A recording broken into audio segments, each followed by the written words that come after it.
Support this podcast via our Patreon and get more writerly goodness. Visit patreon.com/nanocast to join up.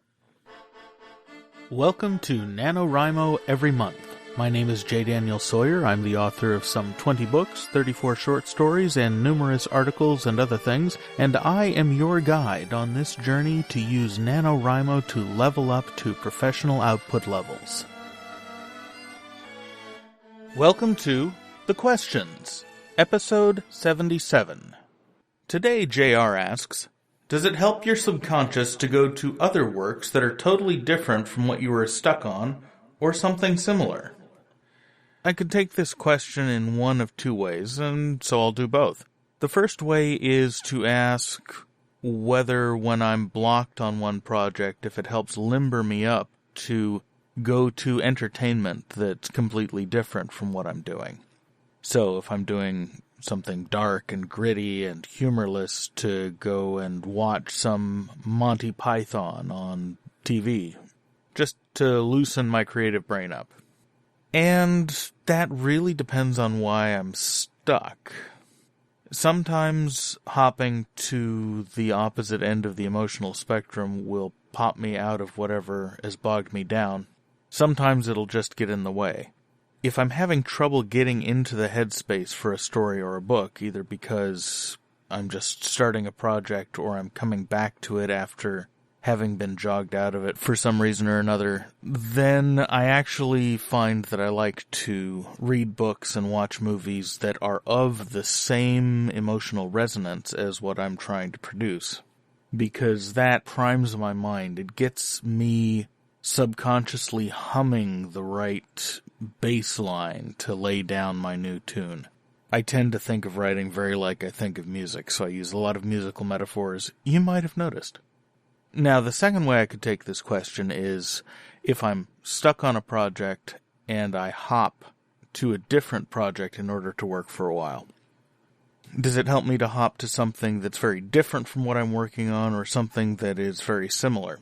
And again, that really depends. I tend to hop around mostly between projects that are going already. So my selection at any given time is limited. There's only 4 or 5 at the outside. The most extreme hop I can actually do is going from fiction to nonfiction and back. And actually, I get my highest productivity when I'm writing both fiction and nonfiction at the same time.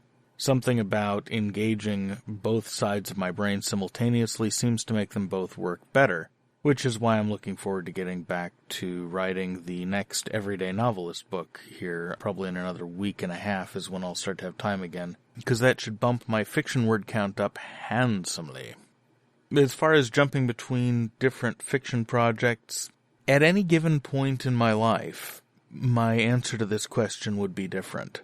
I've got a very promiscuous subconscious, so sometimes it wants to be in a particular emotional groove, and it's just stuck on a point of story or plot logic or something else like that, and sometimes it doesn't want to be in a particular emotional groove. And those two states of mind mean that I'll hop to different projects. But I don't really think about it that much. I just tend to go to what's attractive to me if I'm stuck. If I'm stuck on the spy novel and a Suave Rob book is really attractive to me, I'll hop over there because that's what I've got the juice to do. If a Lantham book is attractive to me, I'll hop over there.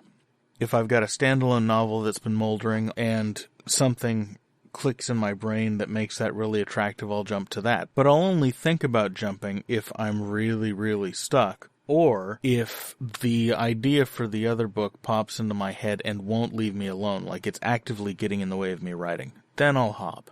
But there's not a lot of strategy that goes into this, except in terms of setting an emotional groove. Yeah, that's the one thing I'll do deliberately. I'll put on music to prime myself. I'll watch a TV show or a film that gives me the emotional resonance, or I'll read a book that's got a similar voice to what the story is demanding of me, or if I'm writing a lot of dialect, I'll listen to things, whether it's movies, TVs, radio, podcasts, whatnot, that have a lot of the dialect I'm looking for. And that's something I do as a voice actor as well, because you learn dialect by mimicry, and so that's what I do. Anyway, My advice to you, if you're stuck and looking to jump, is jump in the direction that you're wanting to go. You're gonna get more done that way than if you're trying to micromanage yourself, particularly when you don't understand your own process yet. I hope that helps, and I'll see you tomorrow. NaNoWriMo Every Month is written and presented by J. Daniel Sawyer and produced by Artistic Whispers Productions. Visit our website at nanowrimoeverymonth.com and leave a tip in the tip jar or join the Patreon to support this podcast. NaNoWriMo Every Month is copyright 2016 by J. Daniel Sawyer and Artistic Whispers Productions and is released under a Creative Commons Non-Commercial Attribution No Derivatives license.